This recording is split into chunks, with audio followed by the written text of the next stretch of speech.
Bakit sa Singapore ka mag-a-abroad? Unang-una, malapit lang sa Pilipinas. 3 hours and 30 minutes lang Singapore to Manila.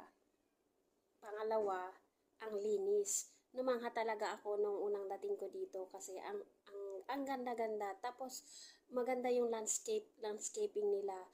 Bawat daanan mo may mga puno. Kahit sa ospital, may puno. Kahit sa daan, ang ganda talaga. Tapos, pangatlo, safe dito. Kahit anong oras ka ma-dismiss sa inyong trabaho, accessible yung bus. Yun yung pang-apat, accessible yung bus, tapos safe, malinis, tapos malapit lang sa Pilipinas. Kaya kung sa mga nagbabalak na mag-abroad dito sa Singapore, dito na kayo, walang problema. Ang medyo ano lang is talagang mataas yung mga bilihin. Pero kung wais ka, maghanap ka ng mga murang mga gulay. Okay naman dito ang gulay. May mga 3 bundle tapos $2 na yun. Sa Giant ako bumibili. Kaya yun lang naman kung gusto mong makatipid.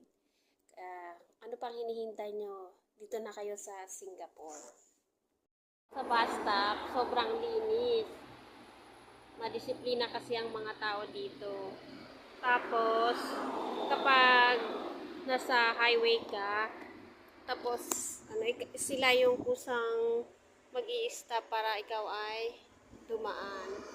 Oh,